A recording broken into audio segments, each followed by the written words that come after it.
Good afternoon, distinguished guests, ladies and gentlemen. My name is Rojanan Somyu. I'm the lecturer here and also the head of international. This is my great honor to be the MC now. I would like to welcome all of you to a special lecture STEAM STEAM in USA, presented by Dr. Dennis Lam, Dr. Dwight Watson, and Dr. Sharon Capes from Southwest Minnesota State University. At this time, let me introduce our special lecturers from the United States. First of all, Dr. Dwight Watson. Dr. Dwight Watson is right there, sitting at the front. Okay. He got a doctoral degree in curriculum and instruction from North Carolina State University in USA. Now he serves as a provost and vice president of academic and student affairs of Southwest Minnesota State University. Second, Dr. Sharon Capes. She's right there at the front. She graduated from University of North Dakota, and she got a doctoral degree in educational administration. She is a professor of education, Southwest Minnesota State University. And the last one, Dr. Dennis Lam, right there. He got a doctoral degree in adult and higher education from University of South Dakota. He serves as an academic lecturer and professor of education. He is responsible for teaching and advising graduate students seeking a master's degree in education with an emphasis in teaching, learning, and leadership of Southwest Minnesota State University. At this special time, please join me in welcoming all of our featured speakers, Mr. Dennis Lam, Dr. Dwight Watson, and Dr. Sharon Capes.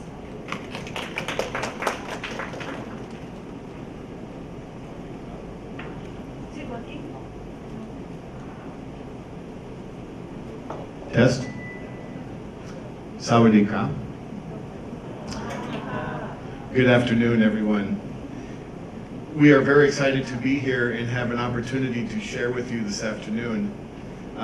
Dr. Robert Larson asked me if I would spend some time with you this afternoon talking about some of the things that we are doing in our area of the country.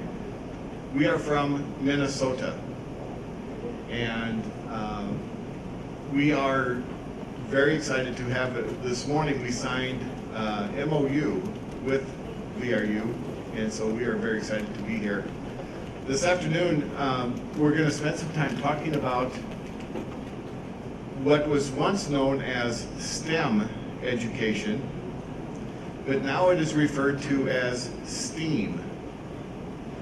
They have added in STEM education, and maybe give you some examples of things that you can think about or that you can also further explore in using STEM in your teaching.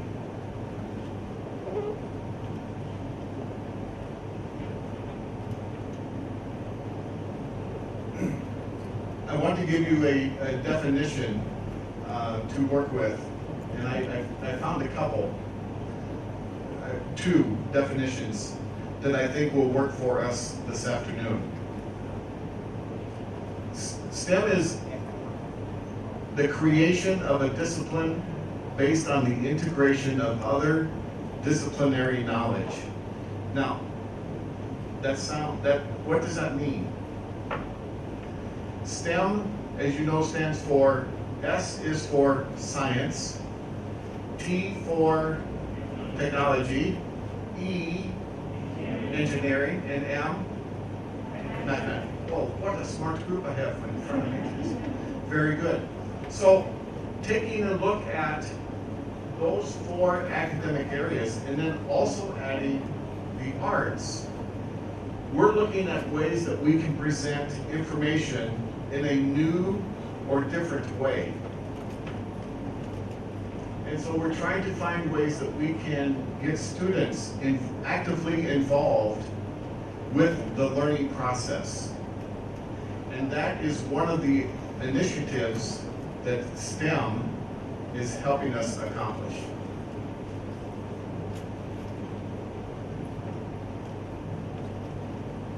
STEM has been around since 2001.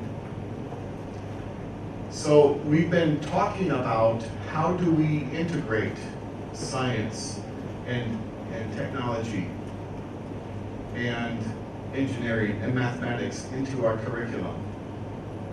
In America, we have really been focused on two primary academic areas, mathematics and reading. And those have been the primary focus of our teaching, and our testing is centered around good readers, good mathematics. And we forgot about teaching science, and we forgot about teaching engineering. And sometimes we forget about technology as well.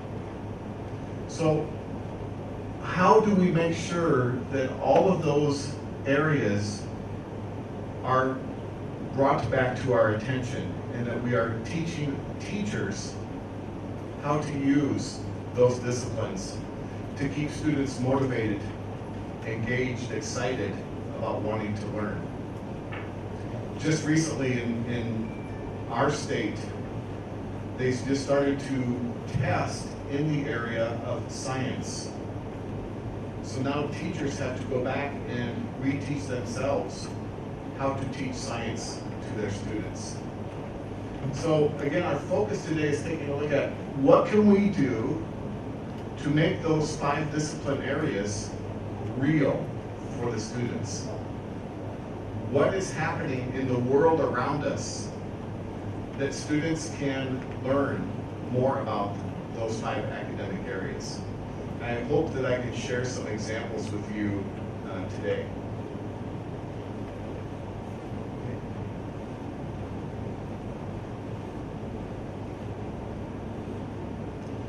A lot of the statistics and things that I'm going to share with you come from America's perspective.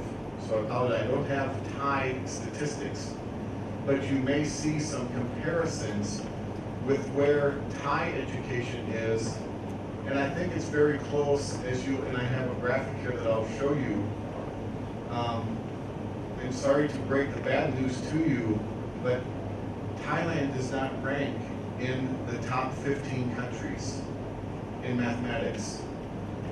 And unfortunately, they do not rank in the top 15 in reading. But unfortunately, the United States is barely in the top 15 as well. So when we compare countries, your students and you are doing just about as good as we are when it comes to performing on tests in the areas of reading and mathematics. The NSF stands for the National Science Foundation. And they are saying that 80% of all of the jobs that are going to be created and developed over the course of the next 10 years are going to require math and science. If that is true, we need to do a better job of preparing students in the areas of math and science, right? We need good math teachers. We need good science teachers, because that's where the jobs are going, and that's where there's going to be driving the economy and education, jobs for you, good paying jobs. And so you need to have those skills if that's what is going to be happening over the course of the next 10 years. Okay.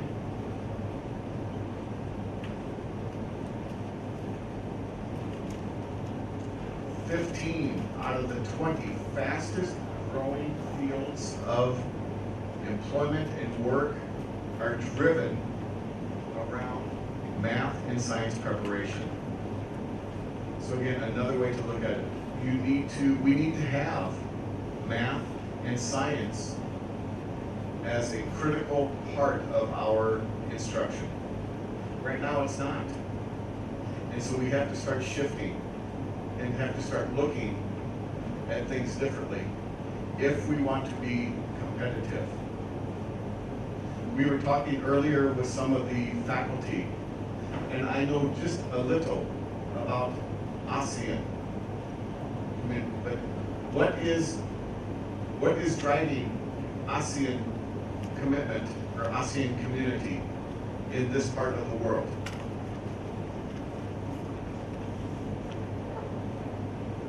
Economics, right? And so that so Thailand and other countries in this area can be competitive with China, with India, with Korea, with America, with Germany. And so one of the ways that the teachers are looking at how can we become more competitive, how can we become stronger,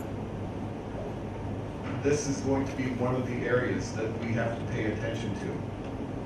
And so I'm glad to see Dr. Bob told me that many of you, and I had a chance to listen to a few of you, and you introduced yourself to me. You are math students. How many are math? Raise your hand. Mathematics? Okay, very good. What other areas? Science. Science. Oh, very good. So many smart people in front of me. So you are going to become the leaders in teaching, in government, in business. We need you to help me. I don't know much about science. Gray hair, old. I forgot a lot of the things I learned. So we need students like you to become our math leaders and our science leaders. Okay? And that's where the jobs are going to be. And so I'm very excited to see so many of you here today. So keep up the good work. We're very excited that we've got so many people interested in math and science.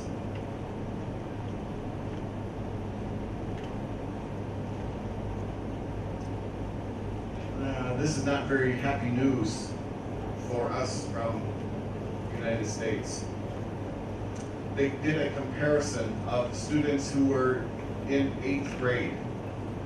And this has to do with the STEM readiness. So in those 4 content areas, science, technology, engineering, mathematics, when they tested 8th graders, we didn't do so well. Singapore, number 1. Chinese, Taipei, Korea, Hong Kong, Estonia, Japan, Hungary, and Netherlands, all outperforming our 8th graders on comparative tests. Not good for American 8th graders. Isn't that amazing? Where's Thailand? Oh, yeah. See, so we have some work to do, don't we? Thailand and the United States in the same boat. We have to try to do better. We have to catch up. Next one compares our readiness in, yes, go ahead, sorry. Mathematics, even worse. Again, those are the top countries. Singapore, Korea, Hong Kong, Chinese, Taipei, Japan, Belgium, Netherlands, Estonia, Hungary, Malaysia, Latvia, Russia, and Australia. We are falling further and further behind. At one time, United States, very proud, we were number 1. We had to beat the Russians. Do you know how we beat the Russians? We sent a rocket. We sent a man to the moon. And so when we accomplished that, we were very proud. We said, oh, we're number one. We don't have to work so hard anymore. And our education shifted away from math and science. Now, we're falling further and further behind. And so we're trying to change that direction and change that course. We know that the jobs are driven by math and science. We know the economy is driven by mathematicians and scientists. And if that is true, then as teachers and then educators, we also need to think about how can we do a better job of teaching math and science in our classrooms. Okay? Kind of hard to see, but again, I tried to do a comparison so you can kind of see where the different regions were of the countries who are doing very, very well.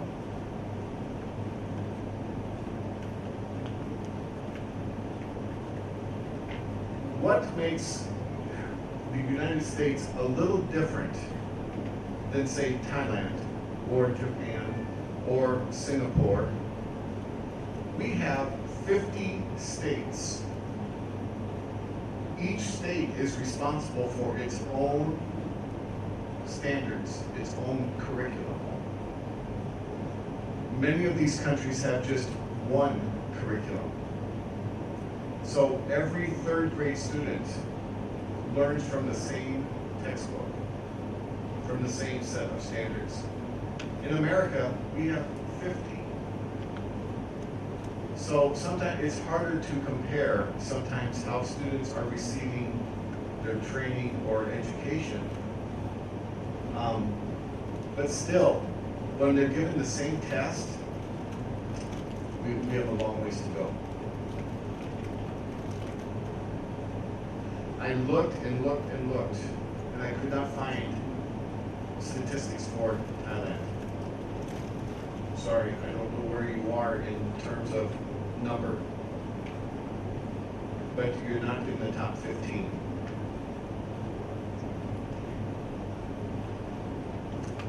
Okay. But we have some good news. There are 5 positive areas that STEM is doing that we've been able to research and to demonstrate. And over the course of the last 15 years or so, we've been able to see that we have now more equality between males and females. When I was going through school, mathematics and science was dominated by men. Women were not encouraged or even promoted into those academic areas. Look at this side of the room. I am very excited to see so many females in the area of math and science. So we are making it more equal. We are making it accessible. We are encouraging women to go into those academic areas. That didn't happen. And it wasn't too long ago that it was almost exclusively just for men that they were given the opportunities to learn math and science. Second benefit.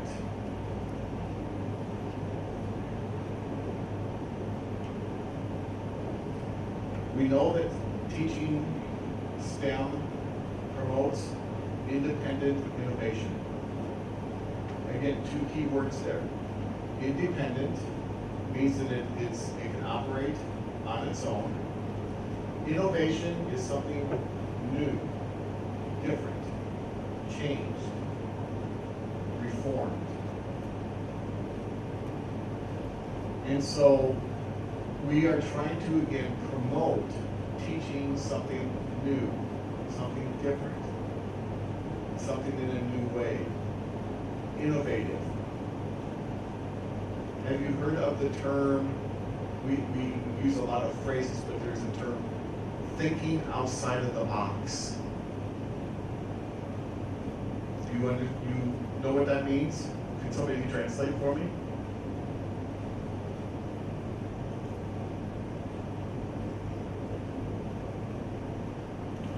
Okay. Thinking outside of the box means that you are thinking in a new way. You are looking for new answers, or you are thinking about a different approach in solving a problem. STEM allows us to think about how we can learn differently and how we can apply new knowledge to solve problems. Third benefit. It allows students to explore their subjects in greater depth. One of the problems that we have in our curriculum, we try to cover too much information in a short period of time. Most schools in America are about 180 days a year. In Thailand, how many days do students go to school? 5 days a week? Yes. How many weeks? 16 weeks per semester. Yes? Okay. But how about in say 8th grade?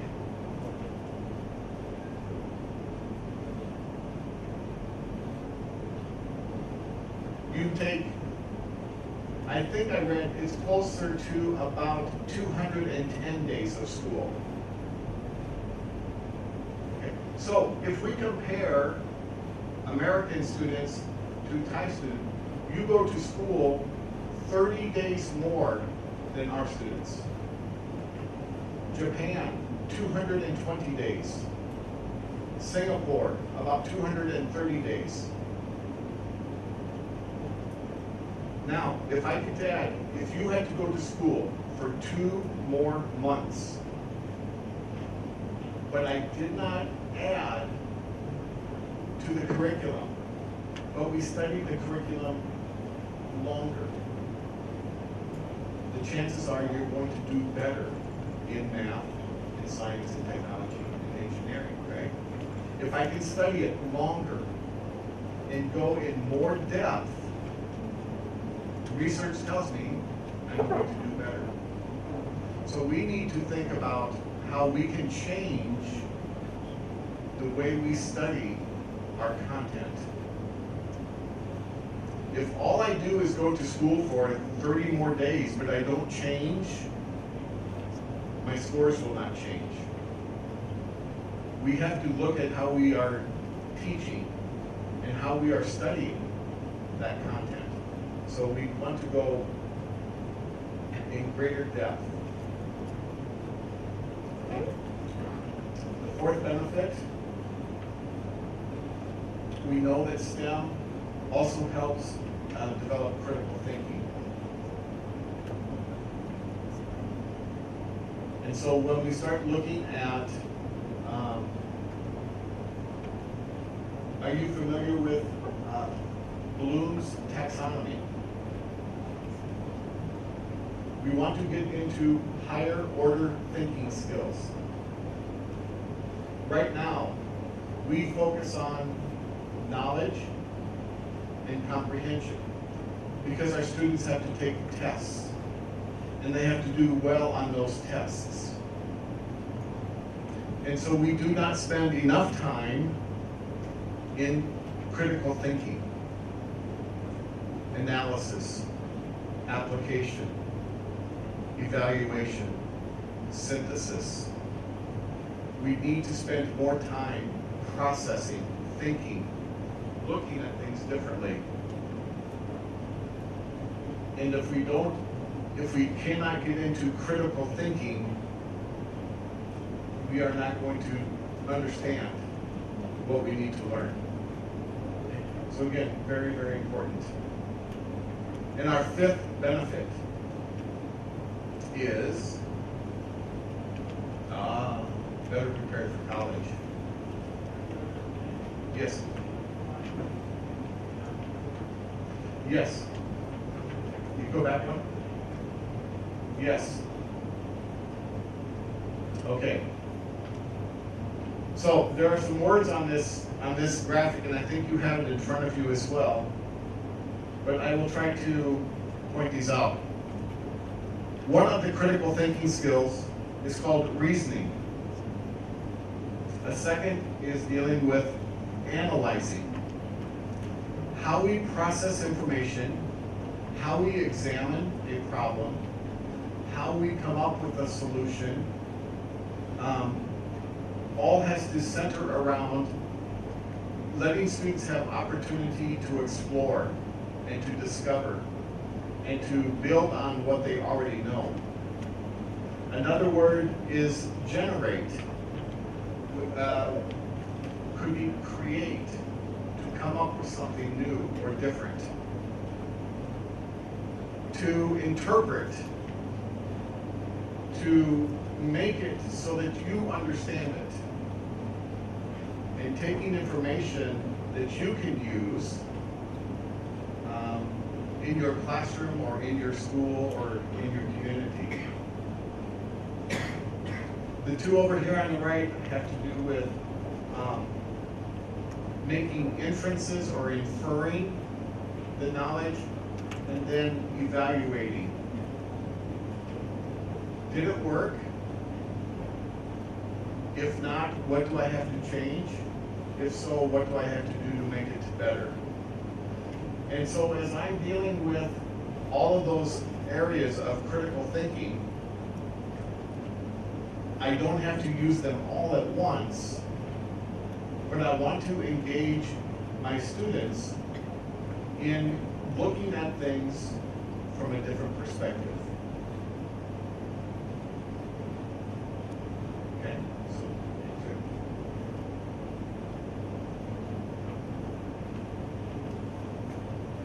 as we talked then again, as we are better preparing our students for college, hopefully you are able to find high quality jobs when you graduate. And you want to be able to get paid money, right? Good jobs, good money. You want to be able to afford to have fancy cars, a nice house, right? Those are all things that we want, and we want to be able to live in a comfortably. You are a very unique group of people because not everyone has an opportunity to go on to earn a degree, a four-year degree. And so there's even less people who go on to earn a master's degree. And there's even less people who go on to earn a doctorate. So you are on your path to becoming lifelong learners. Where you are right now is just the first step in getting to that next level. And so as we are working with you and trying to help promote you, we also want you to think about when you get to be my age, oh, you'll be very old, but what are you going to do for the next 30 or 40 years? Have you thought about that? Yes.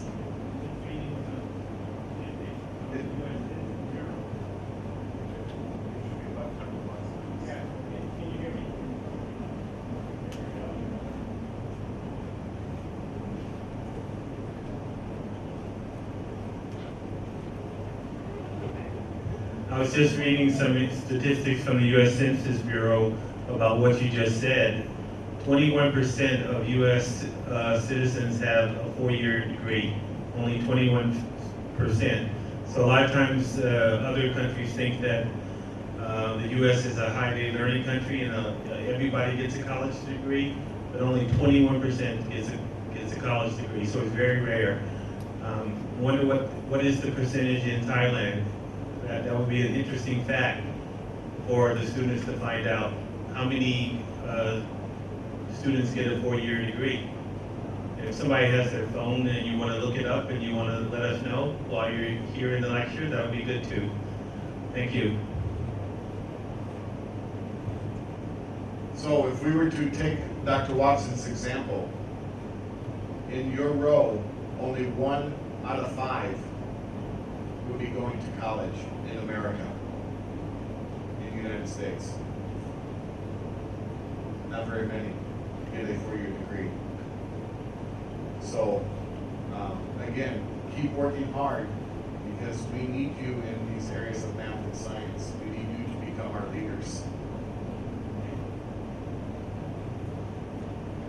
All right.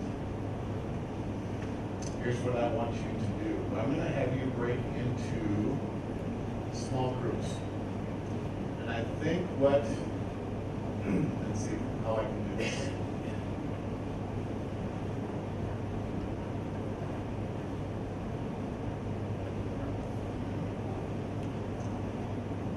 I'm going to, okay, we're going to put you into groups of 5. Okay? So, let's see how well you have to, if I mess these words up, please don't laugh.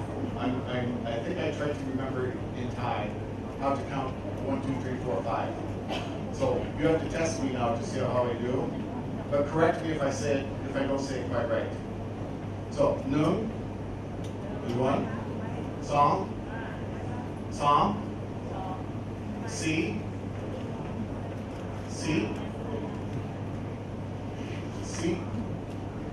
okay, Nung, Song, Si, Ha. Okay, all right. So, I would like you to count 1, 2, 3, 4, 5. 1, 2, 3, 4, 5. 1, 2, 3, 4, 5. 1, 2, 3. Okay? And then, adults, you have to do this as well. Okay? So, Noon, Song, Si, Ha. Noon. 1, 2, 3, 4, 5. And I want all of the ones to meet somewhere up here. Okay? So, you start.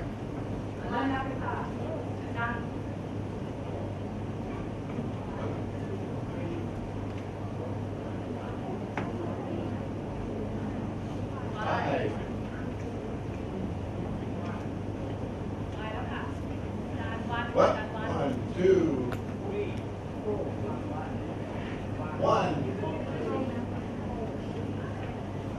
1, 3, 4, 5, and 1. Okay, we got this side. Okay, now here's where you have to. Adults, how are you? Are you all have a number? Okay. Very good. Thank you, Dr. Watson. 1's up here. 2's somewhere in here. 3's toward the back. Mixed with students, yes. 4's somewhere over in here, and 5's up by Dr. Sharon. 3 back here.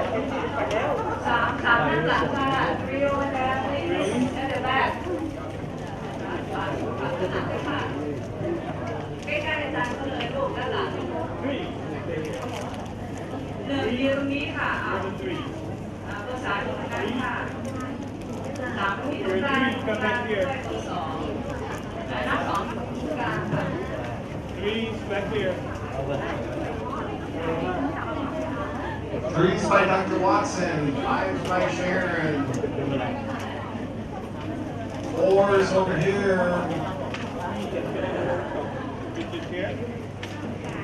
1's toward the front and 2's So you're 3?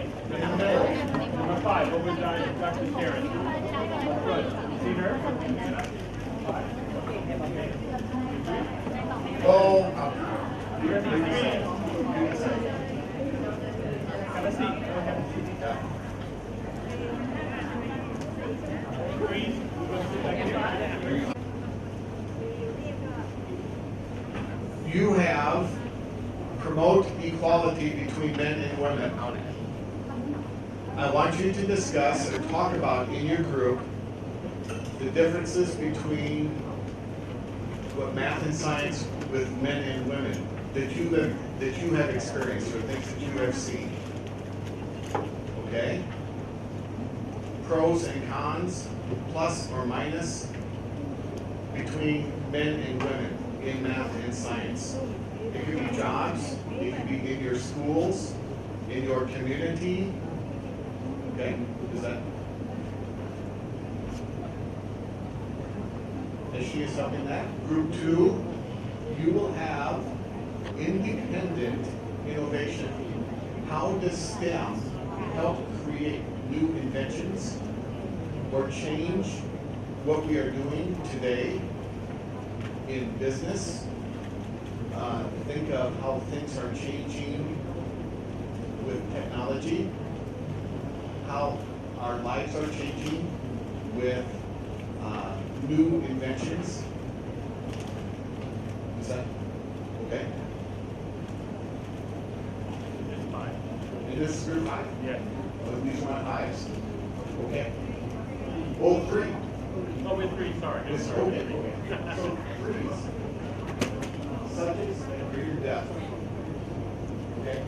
Talk about, if you will, some of the things that you do is science, math, technology, or engineering. Your content area. How has it changed? What are some of the areas that you are discussing or talking about more? What are you studying in your content area that you didn't study before? Are there new things being talked about?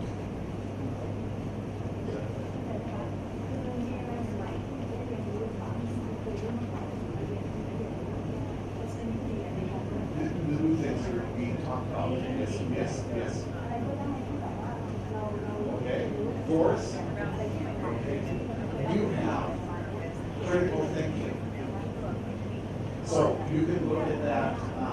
There's a thing on the slide that had that circle. So, what, in terms of critical thinking, are there some strategies or things that are different that you are practicing more? Are you thinking more about your subject area? Are you spending more time in your classroom talking about science or math? So the critical thinking, thinking about their content area, looking, yes, each board, yes, that's okay. On to practice, yes.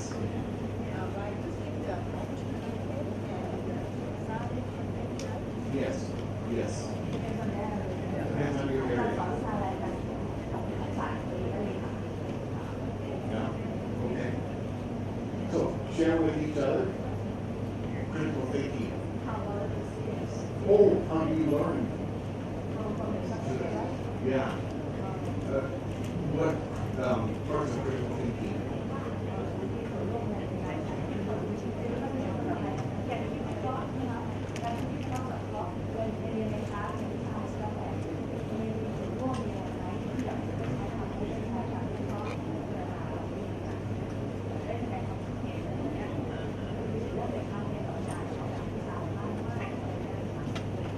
Okay.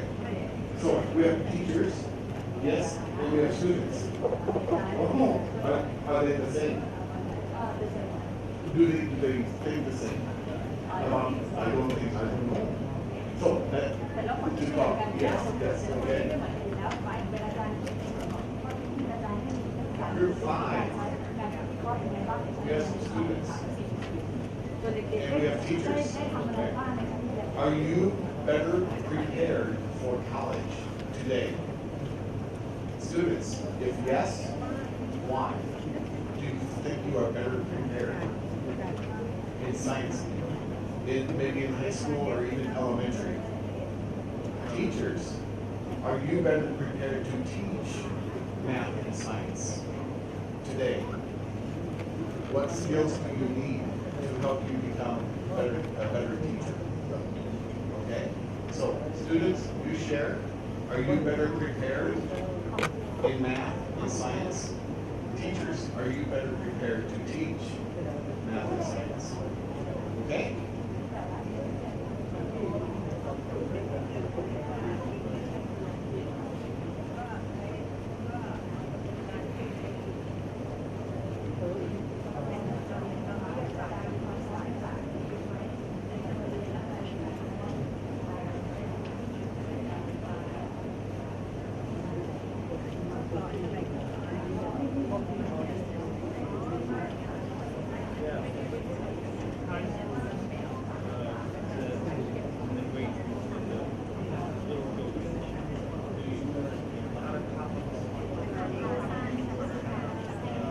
Those are the two focus areas.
you are having them to think more critically.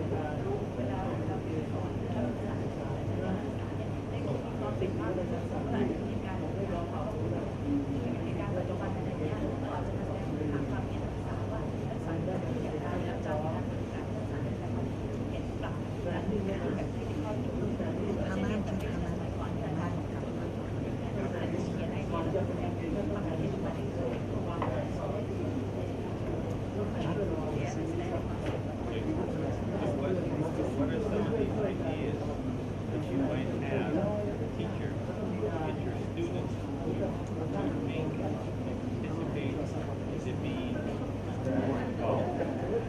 แล้วอาจารย์มีอะไรให้นักศึกษาของอาจารย์มีส่วนร่วมในการช่วยคิดช่วยแสดงความคิดแสดงไอเดียทำอะไรก็ได้เพราะจะเป็นส่วนในใครได้ไม่แสดงอาจารย์มีที่อย่างไร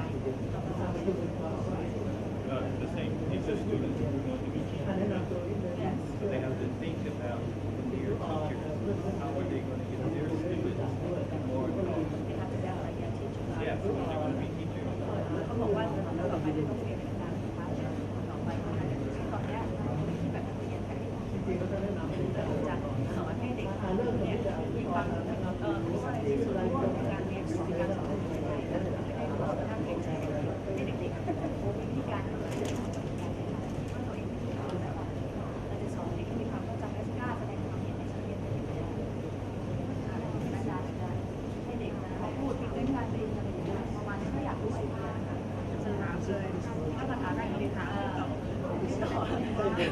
ฟ้าดูมือถือได้ไหมอะไรอย่างเงี้ยจะมีไอเดียอะไรเป็นเหมือนกับการเรียน education เราพูดน้อยแบบนี้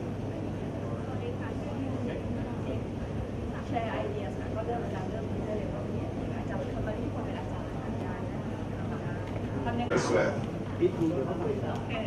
มาคุมนี้ก่อนเลยเขาจะเลือกเลยค่ะว่ากลุ่มไหนก่อนยังไม่เลือกไม่ต้องซีเรียสไม่ต้องซีเรียสหรอกเดี๋ยวเขาจะอธิบายให้ This is group number 4. Yes. And group number 4 is focusing on critical thinking skills. And our spokesperson, are you our spokesperson? Yes. And what is your name? What is your name? Okay. So he's going to tell all of you all about what they were discussing about critical thinking. So can you step back here, please, sir?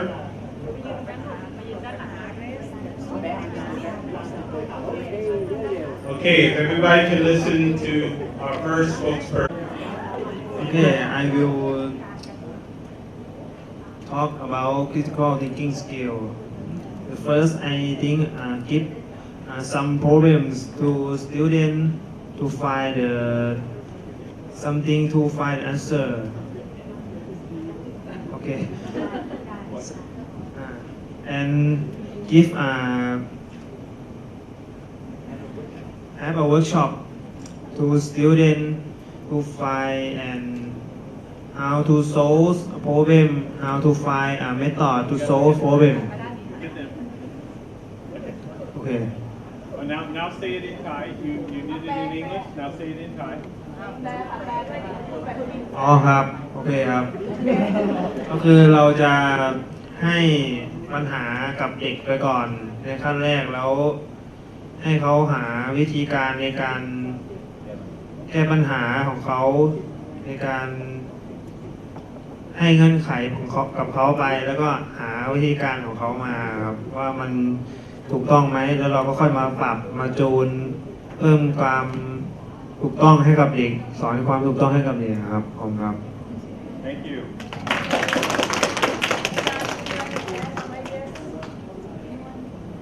Okay, which group would like to go next? โอเค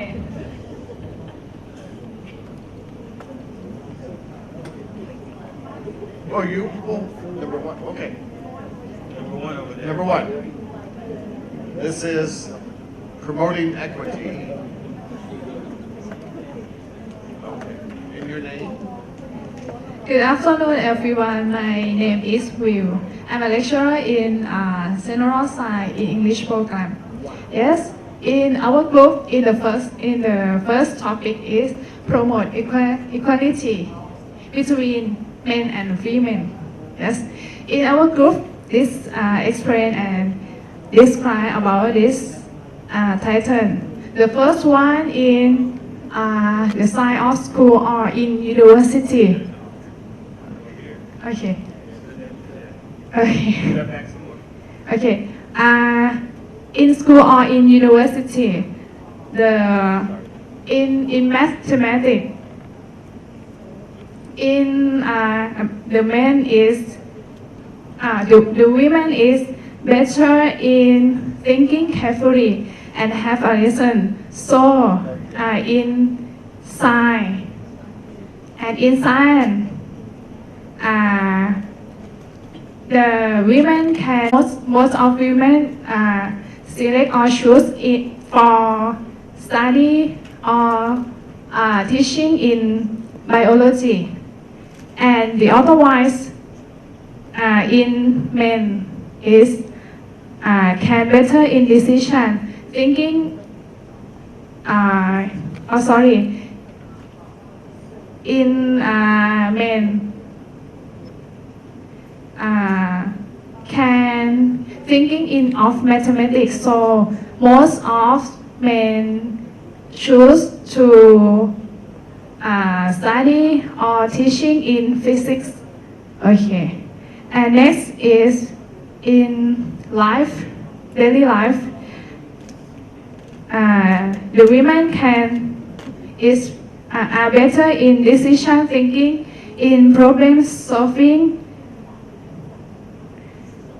Was than women, but women can carefully in thinking or thoughtful. Okay.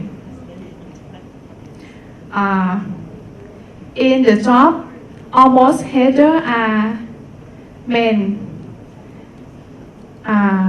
They can good leaderships, but almost of teacher or worker in school are women. Women they are better in take care of student, kindness and advise student in the better. And for men, almost of header are men because they smarter than women. Okay. Okay. Thank you. You didn't say that men were smarter than women. Is that what you said?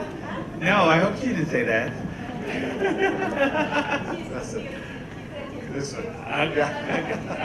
Okay. We don't want you to think that men are smarter than women, because that's not the case. Yeah. All right. Thank you. We're here at this group now? Yes, let's give her a hand. Thank you. All right, tell us your name.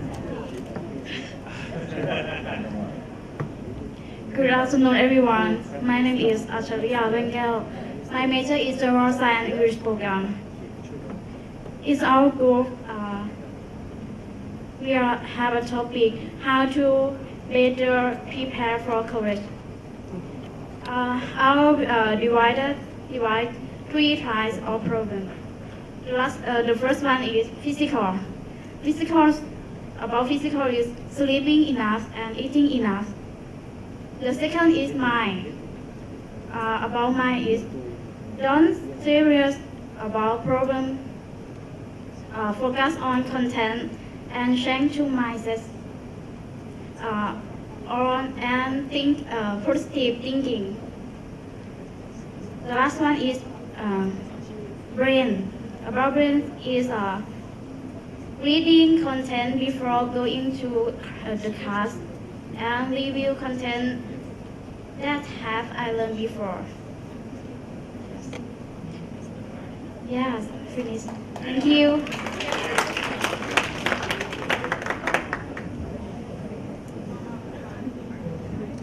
In this group, we have innovation. Yes?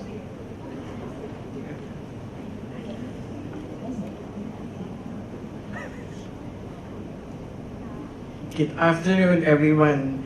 My name is Salnat Iswat. My major is General Science and English program. Today I will present about independent innovation. Surgery by robot is had by surgery by robot because the robot has to precision and several more person and ordering serving by robot. The way for ordering food restaurant and for serving food in restaurant. And when you go to the restaurant, you can ordering by robot. You not order by person. Thank you. All right, so he explained one type of innovation, and as teachers, we want to get our students to be innovative thinkers. So creation of robots in fascination, but someone had to think about that idea, and that's the type of students that you should be teaching. That's the type of learning that you should try to provide for your students so that they can be innovative thinkers. Dr. Lamb, you want to go with this group? Yes. Okay, so back here, this is group number 3, and it is focused on subjects at greater depths.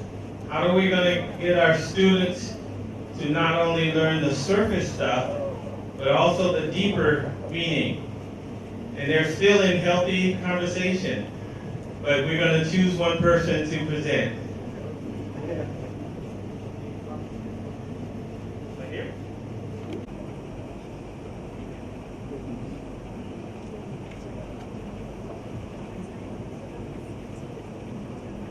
Okay, my topic is subject at grade. First, you have to tell us who you are, and then tell us what you're into, what your subject is, your major. Okay, good afternoon. My name is Dara Thongkai. My major is Science General English Program. My name is Intuon Ponyiem, Mathematics English Program. Okay, my topic is subject banana in another shape, and in my home is have many bananas, and banana is like banana, and I cannot eat it in the same time because it's a lot of bananas.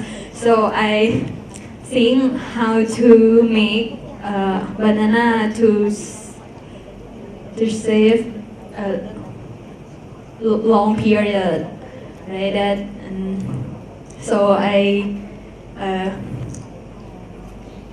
bring banana to dry with the sunlight, and then I let it until it's dry, and it's called dry bananas like that. But now I don't know how to make at all. But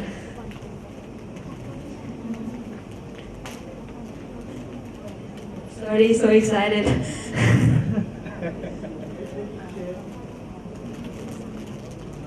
So when dry banana is successful, and I will make another shape of dry banana to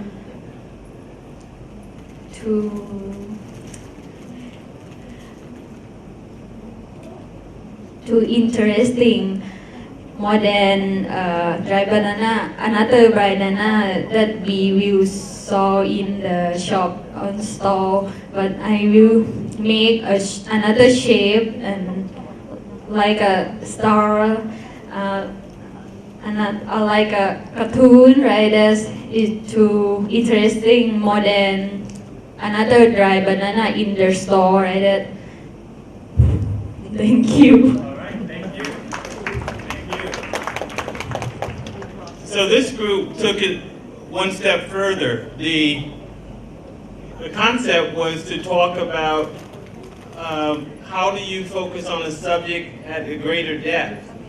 And our young student, she gave an example. She says, we can just talk about bananas like they're regular bananas, you know, like you peel a banana and you eat it. But if you want students to understand all types of ways to use bananas and how sometimes bananas are, they spoil very easily, that you might have to dry the bananas. So they gave a good example of taking one simple concept and going in depth.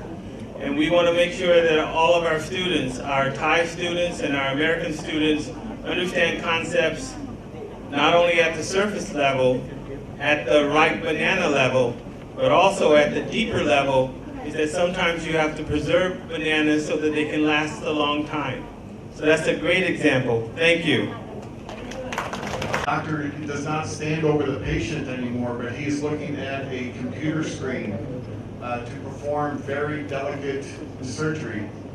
And it's not, it's a different type of operation in many cases. And you also then use, even like with the restaurant and food industry, how it's becoming more automated and robotics are changing how we interact even with our food. So again, two great examples of how science and technology is starting to change even how we eat when we go out to restaurants, or if we need a certain... Let's thank Dr. Lam for this exercise. We'll turn it back over to him. Thank you. All right. Thank you all for your participation. You want them to go back to their seats? Okay, if you can go back to your original seats, that would be great. Thank you. To share with you some examples of what we just talked about in our small groups. One example is a new high school that is formed in California, and it's called High Tech High. And it talks about all of the things in STEM that we just discussed.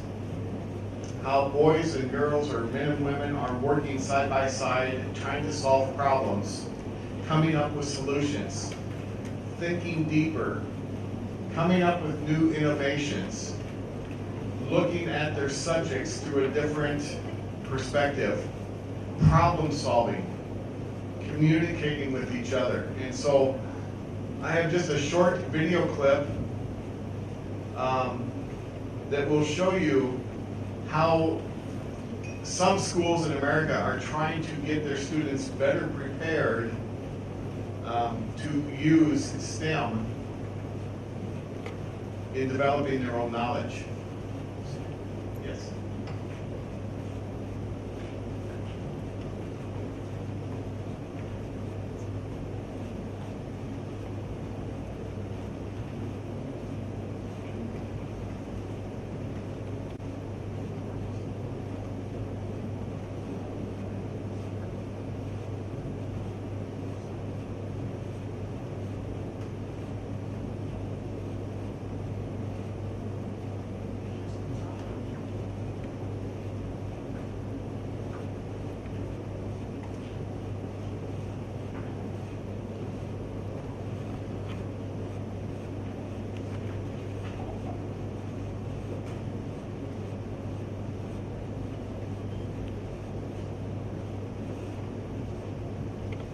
There's an emphasis on science, technology, engineering there to the detriment of the arts. For us, we just say, oh, science, technology, engineering, that, fine. That's what everyone's focused on. We'll give it to you. But we're going to load it up with art and design and conceptual work that kids do, because actually engineering and art are integral. Yeah, don't worry when we have our training.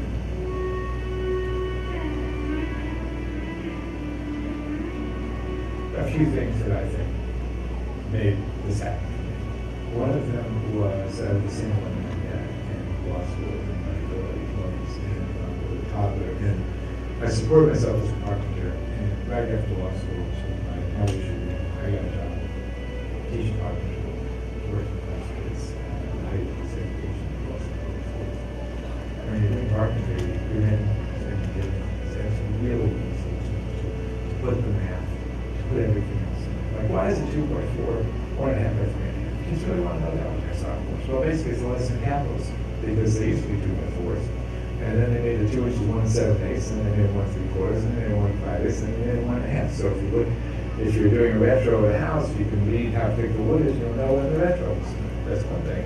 And then kids will say, well, why do they still call it a 2x4? So that's capitalism. You get more of them out of the tree. They call it a 2x4, it's 1.5 by 3.5. So you can study the world through almost anything, and I did that through carpentry.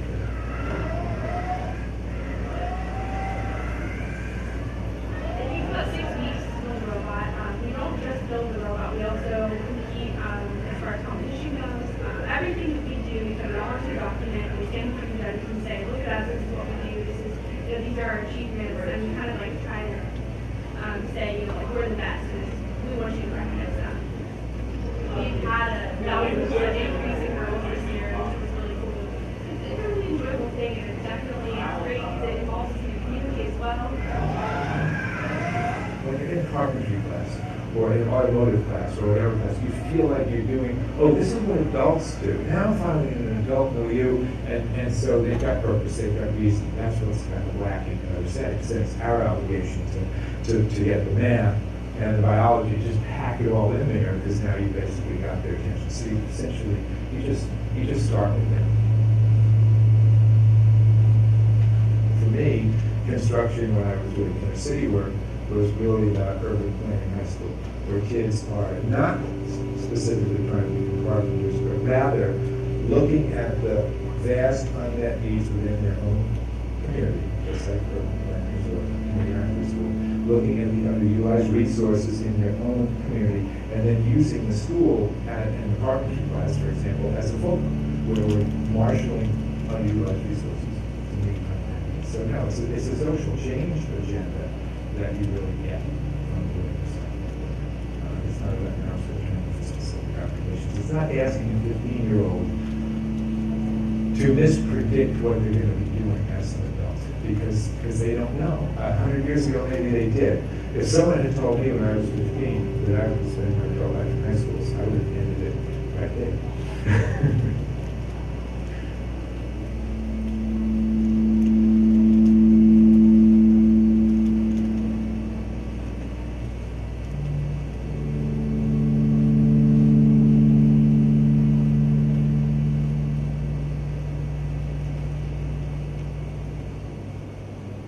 Because of carpentry, I really care about space. I thought about space really a lot. And I'm accustomed to schools where the architecture gets in the way. And I didn't want a school where we were going to try to do things despite the architecture. So what I love about this building is when you approach it from the outside, it's just a box. And then you come in here and you go, wow. People say, this doesn't look like a school. I love to hear that. That's one of my favorite things here. They say it feels like a startup, like an incubator, something like that. So that's why we have all this glass. Why do we have glass? We get to see what's going on in classes. Kids get to see what's going on with each other, and you get to look at student work. This is designed for exhibiting student work. This is about curation as much as anything else.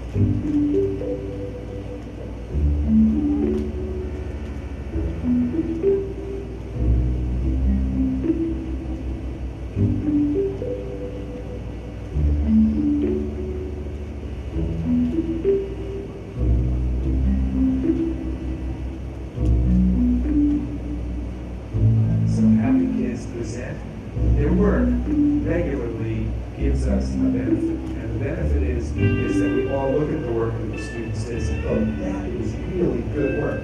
That wasn't so good. Not looking backward, looking forward. Next time, my work's going to be more like this work and less like that. So we needed a space that sort of lent its way to do that. So we have 40,000 square feet. Typically, you have 400 kids. We have 538 kids in this building, and it doesn't feel frenetic. It doesn't feel hectic, right? And people say, oh, you can't have all this glass because the kids can be after glass and fooling around. There's none of that. And actually, instead of being in this little egg crate where kids can't wait to get out because they want to go see somebody else, they simply come by. It's not a big deal. And also, we don't have adults' bathrooms and kids' bathrooms. That's not a small thing, that's a big thing. We just have bathrooms. So if you treat kids with respect, if you treat them like adults, if you enter them into the adult world, they will behave like adults. As Voltaire said, suspicion invites treachery. So it's basically founded on respect.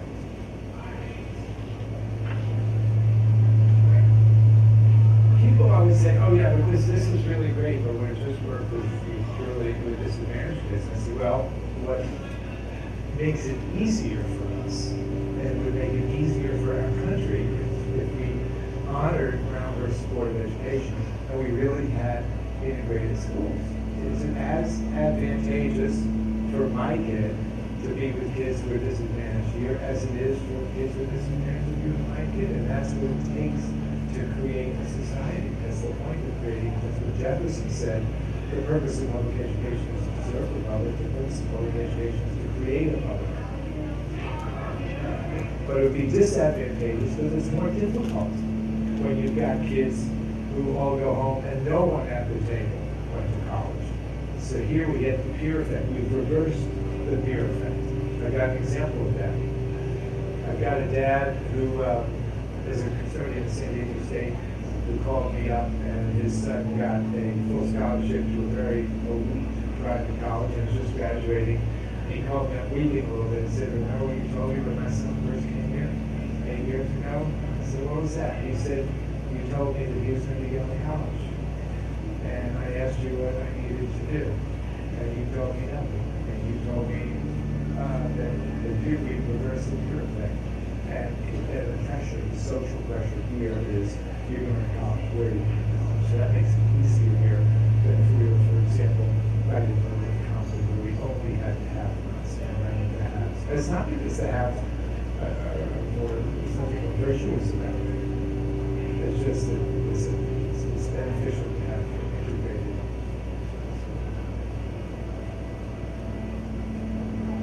I think that public education is our most precious public institution. Everybody knows that education is the one intervention that can most elevate you above social disadvantage or anything else, and yet it's the least changed public institution in American society. That's the paradox that we deal with. And I hope that we come to terms with it. I really do.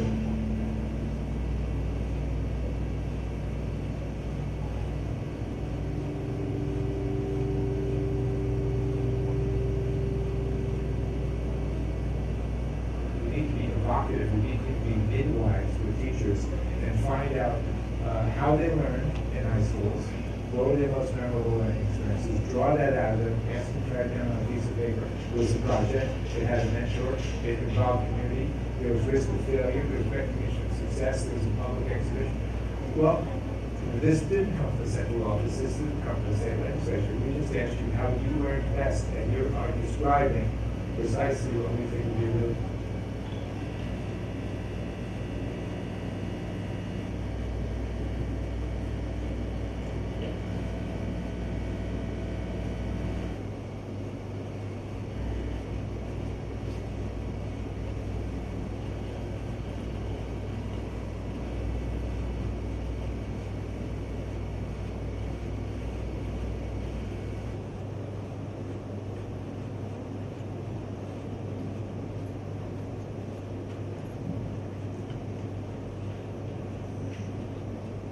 I wanted to share that with you so that you could see at least some of the images, not so much what he was saying, but the difference in how schools are changing today.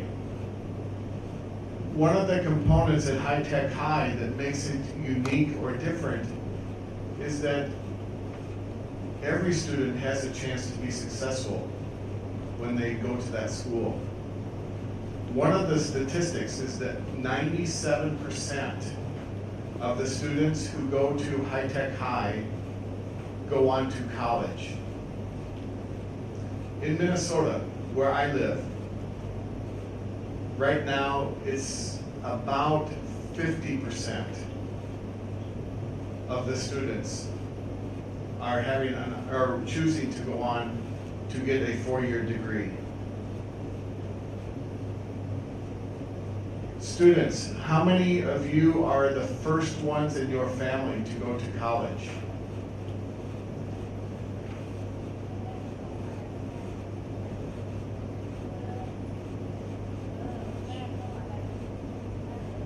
Well, Wow. A good percentage of students, you're the first ones in your families to go to college. Good for you. Professors, how many of you were the first ones in your families to go to college? Or firstborn, but you were, okay? So you can see, students also, there were many of us, we were the first ones in our families to even think about going to college. Well, I don't want to focus on the negative too much, but there are some things that can interfere or that are considered drawbacks if we focus too much on STEM.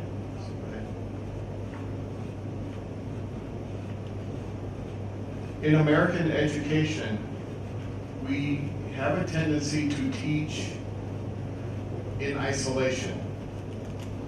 In other words, I have one classroom and the students come to my classroom, and then a bell rings after about 50 minutes, and then another group of students comes into my classroom, and then after 50 minutes, another bell rings, and another group of 50 students come into my classroom. And I do that all day long. And I do not have an opportunity to, many times, not even talk to another teacher throughout the day. What happens when we get into focusing on specific content is that teachers do not have a chance to interact with each other. In High Tech High and some of the other STEM schools, there's no specific teacher for one subject area. They are all working together as a team, and they are sharing and working together.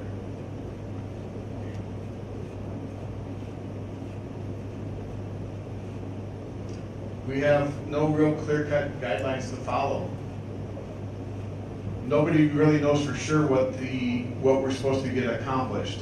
How are we going to make sure that all the students, what's the one thing that all of you had to do before you could start your program here at VRU?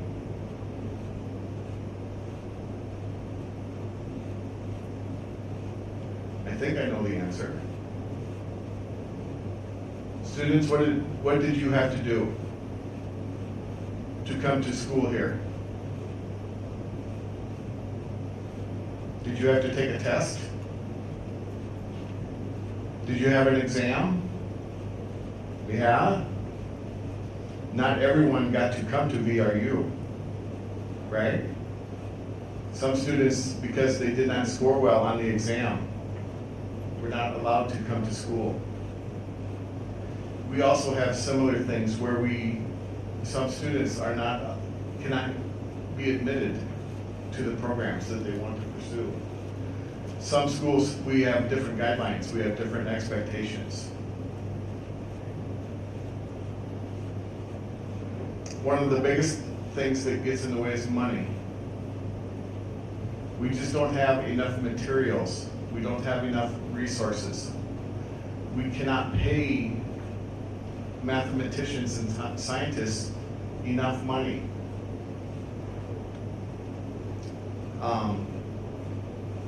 In the private sector, someone who is very good at math in a job outside of education can make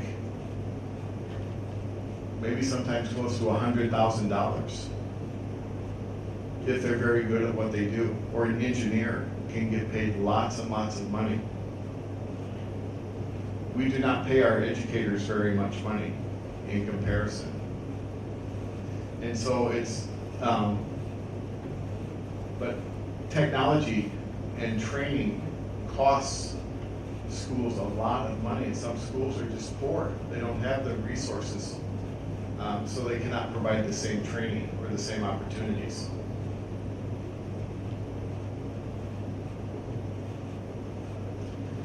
And this is one of the biggest areas that we're finding in our schools today.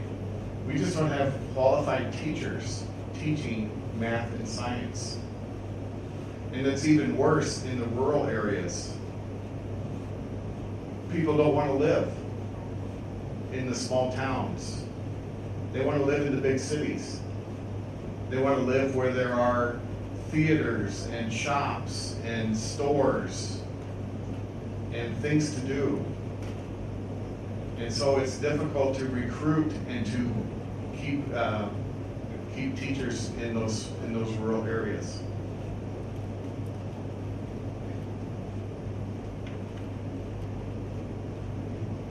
As I alluded to earlier too, we have 50 states. Every state has its own set of standards. And so no one state is the same in America. Now, I believe in Thailand you have one national curriculum, correct? And so that should help in terms of all of the teachers teaching the same content. But if teachers are not trained the same, then are you going to get the same results? And so that's another area. Just as in the students who are living in Chiang Mai are not the same students who are living here in Bangkok. They come from different regions, they come from different experiences, they come from different backgrounds. And so all of those things influence how students do on their tests.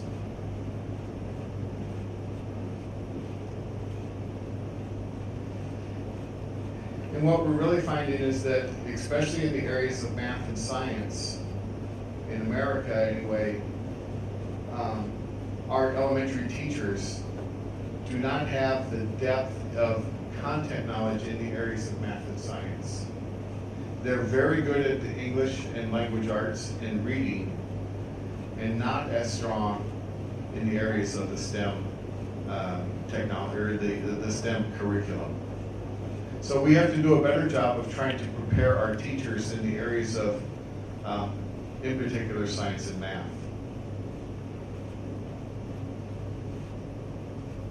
So how do we start to do this? One of our approaches is taking a look at the 21st century curriculum. And I want to focus just for a few minutes on 4 basic skills, or 4 C's, as they're called. And we've talked about them a little bit when you were doing your conversations. One is in the area of critical thinking. The second is in communication. The third is in collaboration. And the fourth is in creativity. So I'd like to take just a few minutes and talk about each of those. Okay?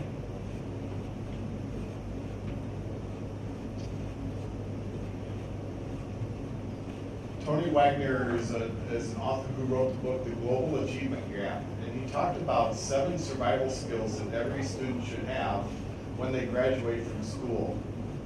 But I've tried to pull out those same skills that he talked about in his book that correlate to the 21st century skills. The first one he talks about is critical thinking. And we need to provide opportunities for students to spend more time with the content, giving more opportunities for them to be engaged longer, to think harder, to problem solve, and to really think about what it is that they are learning, rather than just preparing for the test and then moving on to the next set of content. The second area is the collaboration. I tried to model a little bit for you when we broke into our groups, but you had an opportunity to share with one another. And we have to think about how we can share as educators. If I am teaching math, how can I work with the science teacher or the art teacher to also talk about math in the different subject area? Or if I'm working in the technology, who can I partner with, and how can I collaborate and work with each other? The other important area is, of course, communication. Being able to speak and to write effectively. I know it's difficult and we put some of you on the spot. I really thank you for working hard and trying to share with us in English. I do not know enough Thai. If I had to try to speak in Thai to you, we would be here a long, long time. And so I know how difficult it is to try to learn a second language. And so for those of you that stood up and were brave enough to grab this microphone and share with us in English, it's not easy. But you can do it if you practice long enough. I'm getting too old to try to learn Thai. I know a few words, but it's a difficult language for me to understand. But we understand also that part of the ASEAN initiative is to have all of the students in Thailand learn English. Very important. And so you're going to be encouraged to continue to study and practice your English skills the rest of your lives.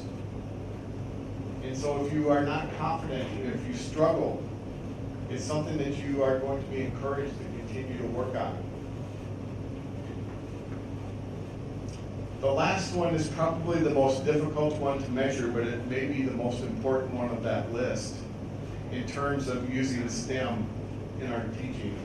And it's that curiosity and imagination. How can we measure creativity on a multiple choice test? It's very difficult to do. And so what we try to do is provide opportunities for students to imagine, to dream, to think about what they could do, problem solve. Could I do something better? Is there a way that I could do it differently? Can I grow a banana that looks like a star? Maybe.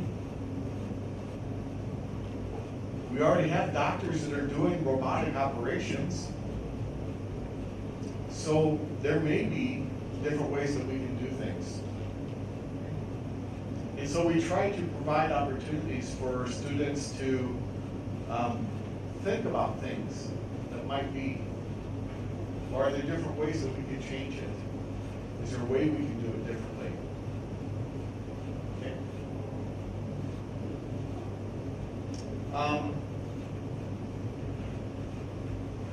Let's see, how are we doing here for time? Well, you've been sitting for a long time. Let's skip this one.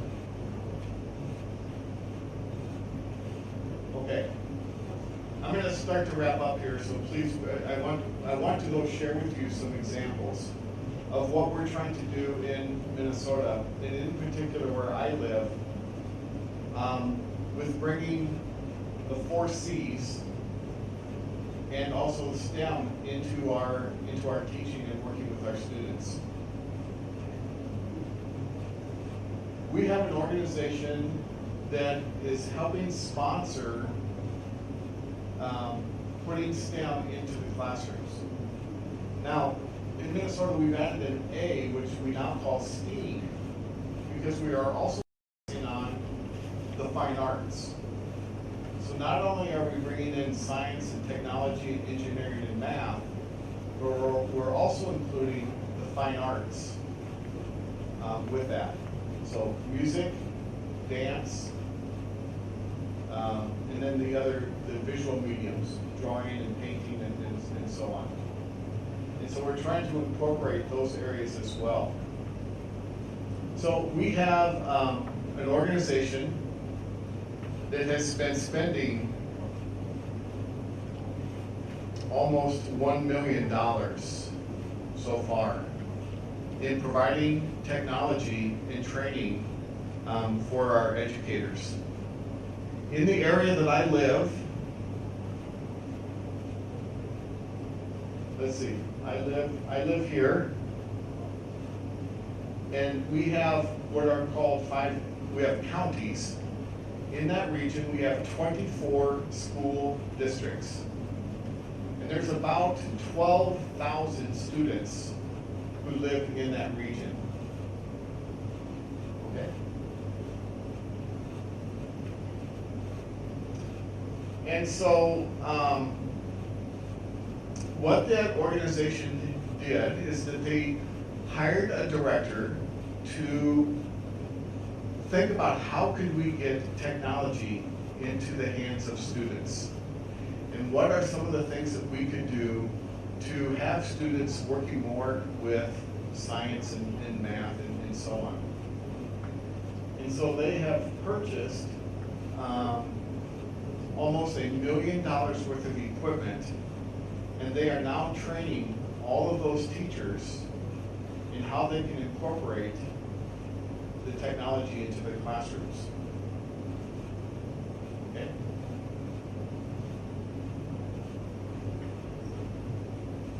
Here's where I came in. As a professor at SMSU, we saw that there was an opportunity then for us to partner with that organization. And because I was able to write curriculum, I could now provide opportunities for the teachers to earn college credit for bringing that technology into their classrooms. And so SMSU, where I teach, is now working with all of those teachers in providing training in the areas of science and technology and engineering and math and the fine arts, and hopefully bringing those things into their classrooms. So during the summer, when the teachers are not in school, they come to special workshops and we train them how to use the technology. And then during the school year, they decide when they are going to be able to use that technology in their teaching. Okay?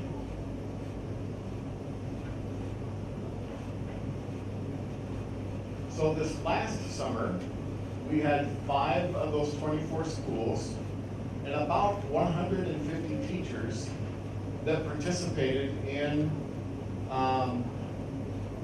learning how to use the technology in their classrooms. It was usually just a 1-day or sometimes a 2-day session, depending on how many different areas that they were learning how to focus on. Our first 3 units, one dealt with robotics, the second dealt with electricity, and the third dealt with transportation. So each of those subject areas were covered, and then so we had the STEAM. So we had science, we had technology, engineering, art, mathematics, in each of those 3 areas. And so teachers then were designing lessons that they could take back to their kindergarten or 1st grade or 2nd grade classrooms, and they were then using those lessons to introduce or to teach them how they could use technology. So, for example, here you see some of the pictures. They were building cars, and they were given wheels and they were given different parts of a car, and they had to then decide what was the best way to build a car. And then we tested which car was fastest, which one traveled the furthest, which one showed the least amount of resistance. So we were dealing with Newton's laws of gravity. And so we started introducing some of the different science behind how cars are made. And bringing in the art, the students got to design and draw and pick out the different colors of their car design and their body shapes. Go ahead, next one. So you can see the teachers are working here with some of the different components and some of the different technology, and they basically got to play for a day using all of these different kits and different components. So they were dealing with electricity, open and closed circuits. They were figuring out calculations of building ramps. and so they're measuring velocity. So there's a lot of different things going on within these different training sessions.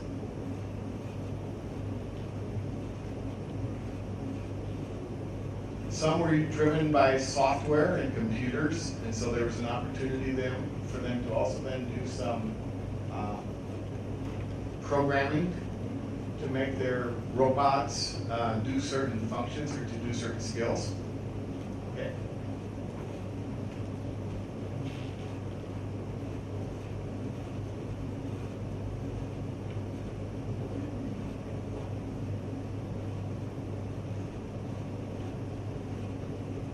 So we have they've created a Facebook page, and I think you have this address in your handout. You can also take a look at this on your own if you would like. But yeah, let's see if we can at least take a look at it quick. But you'll get a chance to see some of the different things that the students then have been doing in terms of each of these different units. And do I have?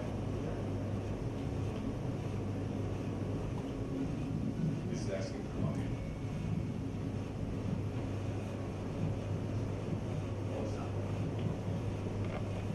And you'll be able to see on your own some of the different things that the students are doing in each of those different areas. So we're designing different curriculum that the teachers can use in their classrooms, and these are some of the different modules that we'll be implementing over the course of the next 3 years.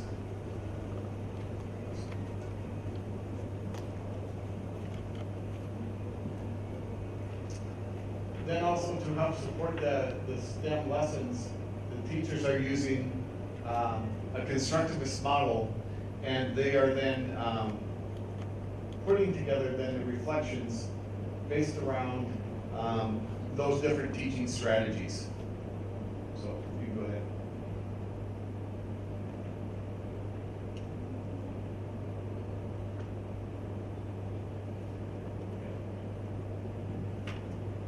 Go ahead. I'll talk quickly here about the 5 E's. So the first one is engage. How are the teachers engaging the students? You can go ahead to the. You can go to the next slide. There we go. How are the students making connections between their past and present learning experiences?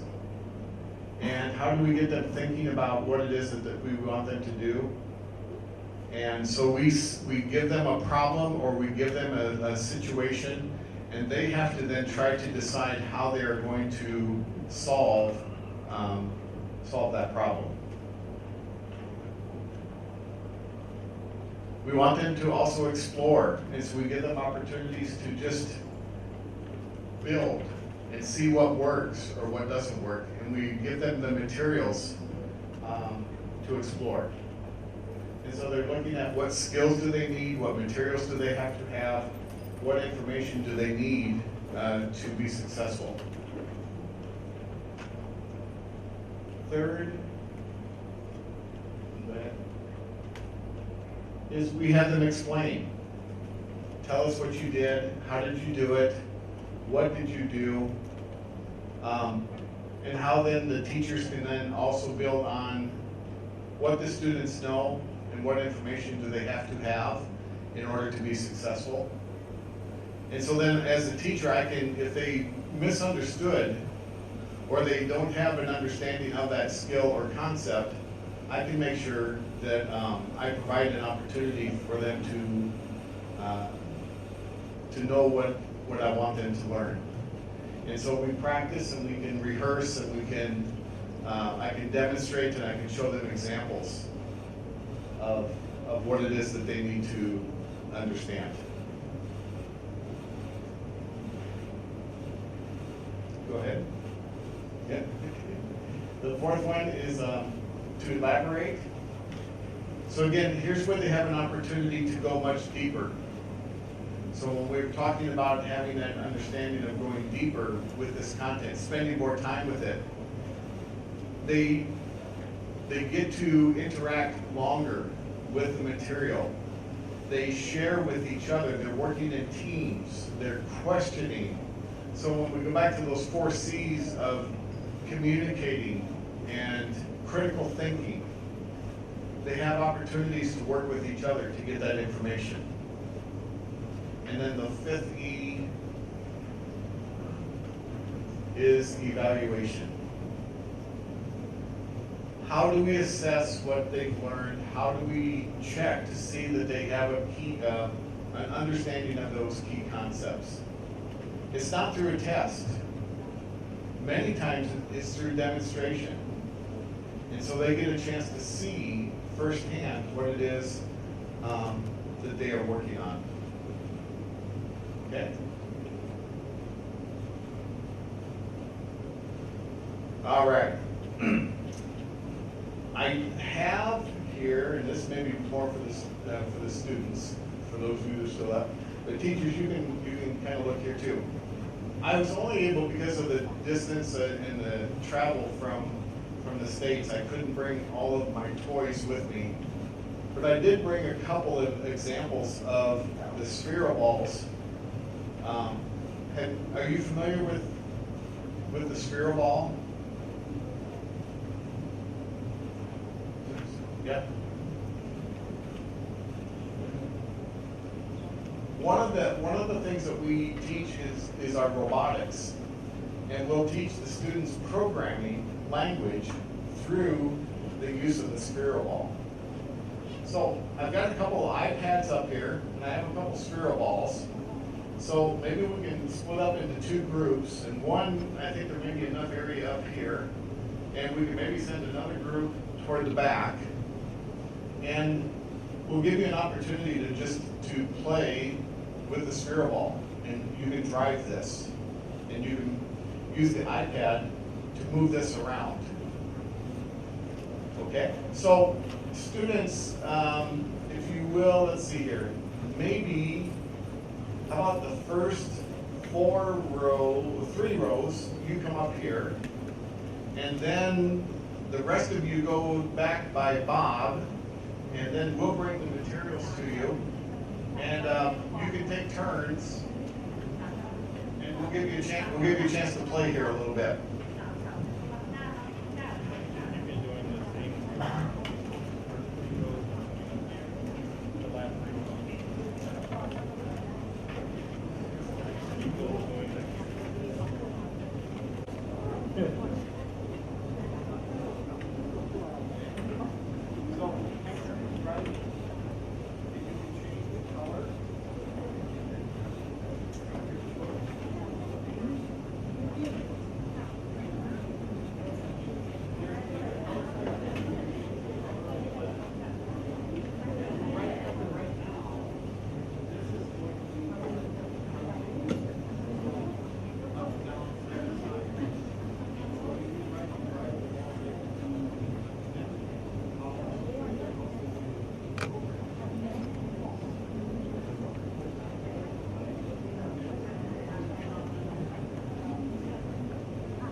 Oh, should I walk right in the middle of your picture? Are you good? Yeah. Okay. All right, come here. No, it doesn't go anywhere.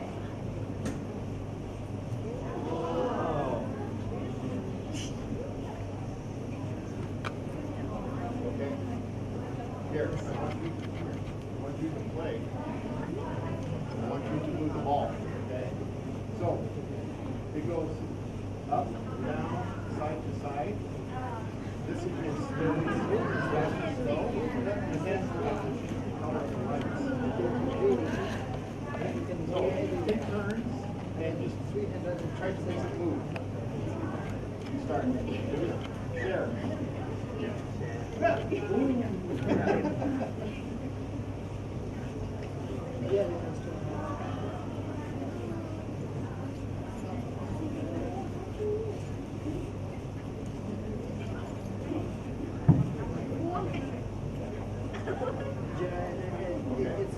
I'll show you.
I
didn't have time to show you everything, but there's also ways that I can program the ball to go in certain directions and to travel certain distances. And when the students start to understand how I can make the ball move, I can start introducing more language so that they can understand the commands of how to program the chips that are driving the ball. So what I'm introducing the students, again, problem solving, communication, critical thinking.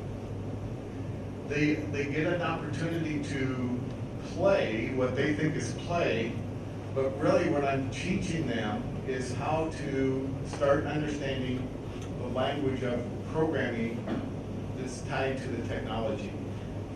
This is at a very basic level. They don't need to know how that ball works,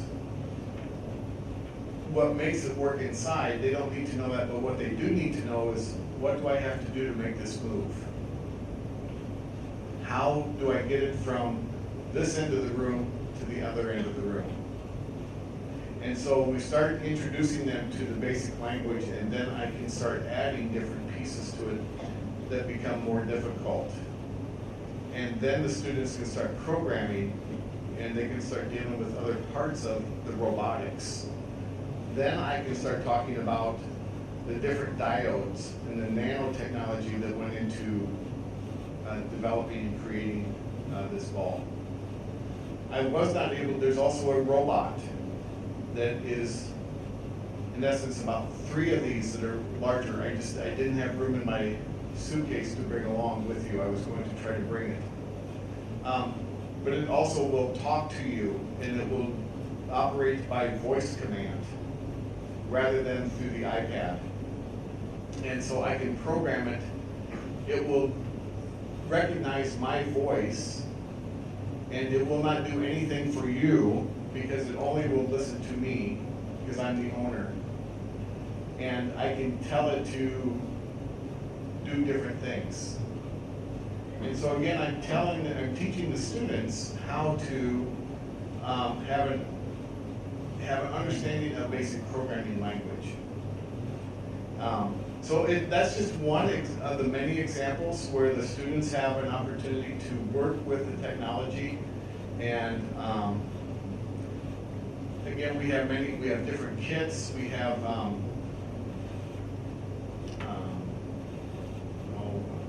they're called little bits, and they're ways that students can understand open and closed circuits, for example, and making connections. And again, lots of different hands-on opportunities for the students. So that's one of the many ways that we're introducing technology into the schools. We start by providing the training to the teachers, and then the teachers are taking these types of things and integrating them into their classrooms. And they're using all 5 areas engineering, technology, science, math. And so we started talking about some of what makes this go, how do I make it stop, how do I make it turn, and so on. And so all of the different areas, the students love it because it's hands-on. They get to work in small groups.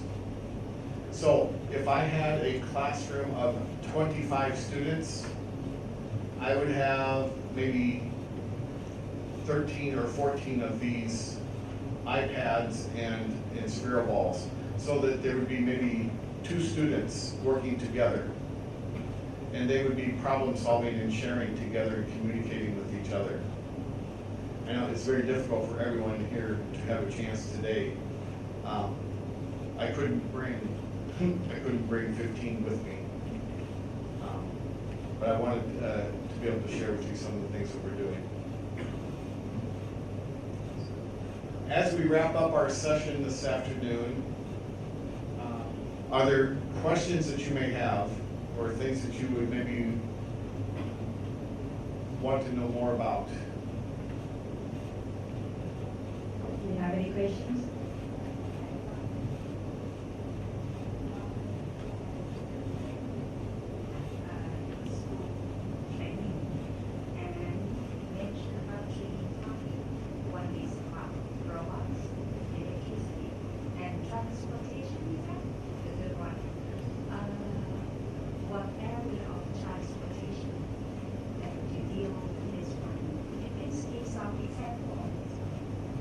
Sure. In the areas of transportation, for example, we're talking about, when we talk about laws of motion, Newton's laws of gravity, okay? And we're dealing with velocity. The weight of the car is going to influence how far the car will travel. We also introduce inclined planes. How far can the car travel uphill versus downhill? And how does gravity influence the speed of the car and the ability of the car to travel? The location of the axles when they build the car will also determine how far the car will travel. And the weight of the material that they use will influence the car. The aerodynamics, so see, we can get into some very specific scientific detail, but we don't talk like that with our students. We let them build and create, and if it didn't work, why? How could I make it go farther? Do I need to change the design, the look? And so we will deal with everything from the size of the tire. Does that influence how far it will roll? What the tire is made of, does that influence? Carpet versus wood. Well, I mean, so surface, so now we're dealing with friction and surface tension. So again, some very scientific terms that we can talk about, all centered around how a car is built and what it looks like. Okay, so that would be one example. So now, look at, we bring in the engineering, which is the design of the car, and the aerodynamics. We bring in the mathematics, the calculations of speed, time, distance, rate, velocity, all those things. We bring in the art, which is the aesthetic. What does it look like? Is it appealing? So we get to bring in creation and creativity. And so we can easily, and then of course the technology, what are the materials made of, and so on. And so we can also then use the Sphero balls to study those same concepts. How does speed influence the ability for that ball to move over different types of surfaces? I can put these in water. And so now I can deal with drag, for example, or what makes a boat move? Is it pushing the water or is it pulling the water? And so all of those different kinds of concepts. What makes it float? What do I have to do to make it, how much weight will it hold? And all those different types of things. So it's a way to get students using materials that are hands-on that they normally wouldn't study in our classrooms. Thank you. Did I answer your question? Okay. Any questions, students? If you need help with the translation, you will get help. But I think you can. You can ask by yourself. Smiling. Okay.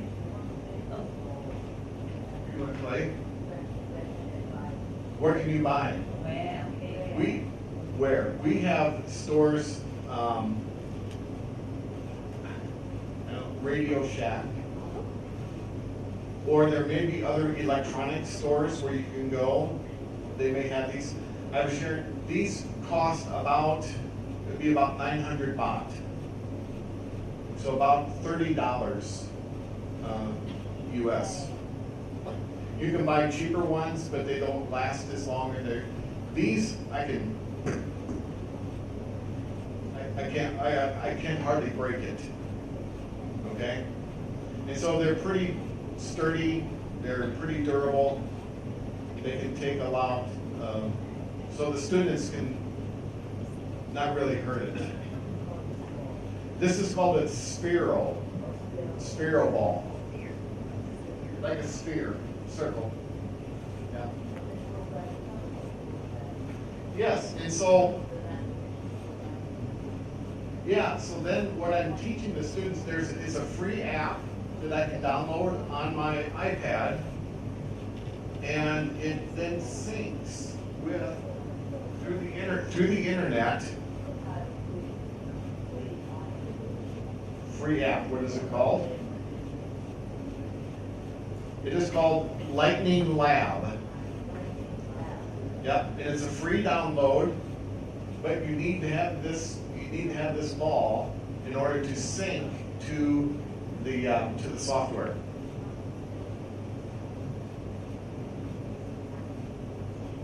Oh, I could, but you can see how heavy. Not too bad. I could have it go maybe over a ramp or a bridge. Yeah. So.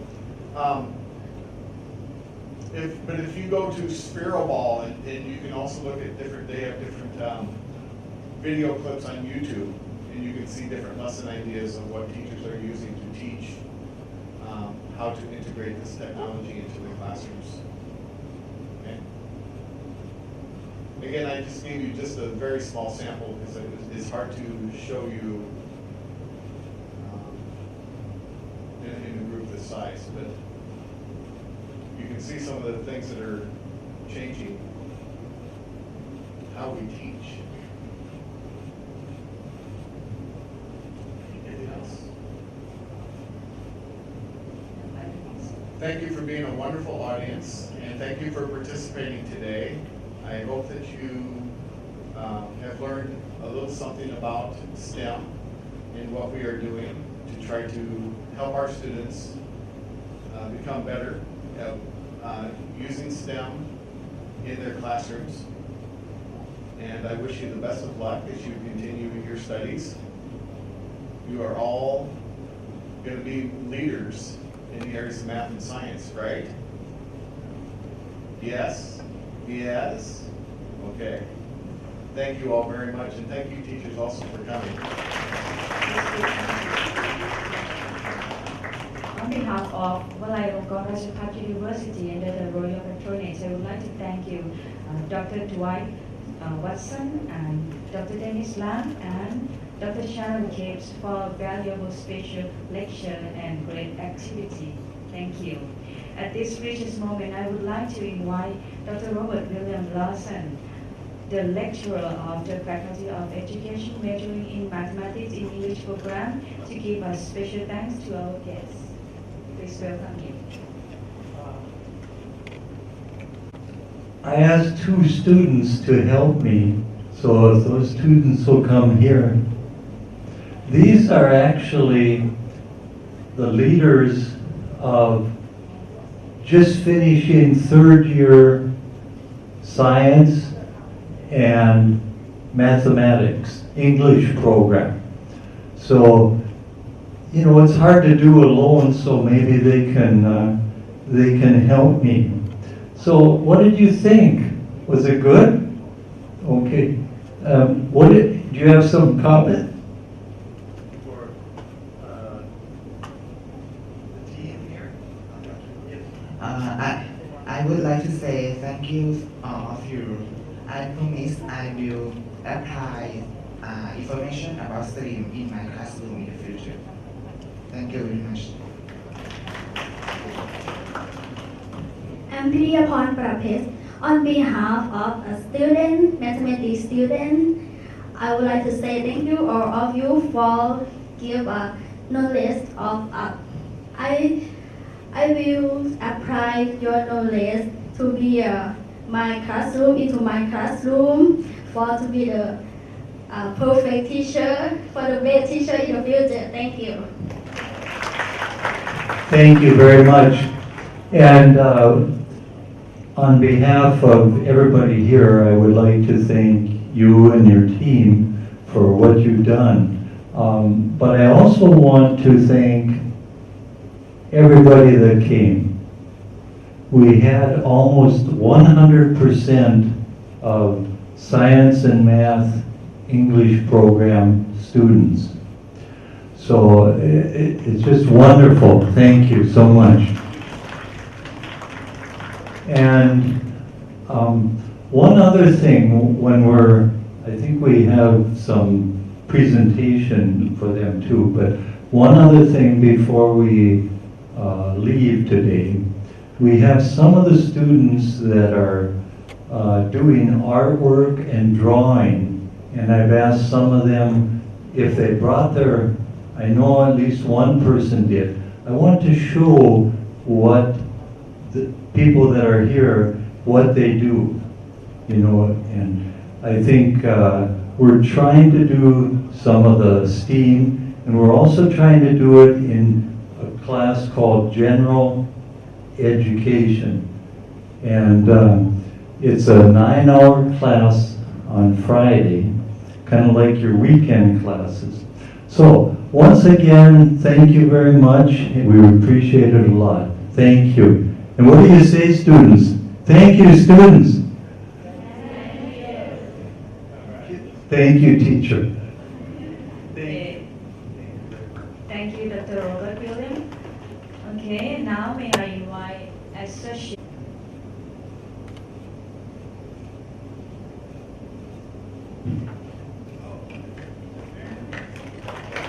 And then Dr. Denisa.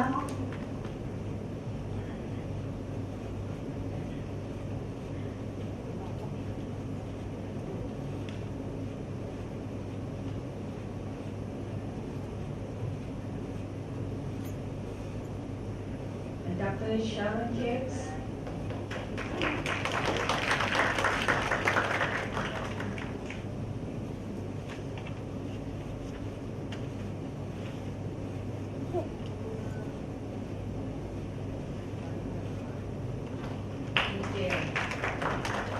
As we reach to the end of special lecture, I would like to say thank you to the special speakers from Southwest Minnesota State University and all of you for being here.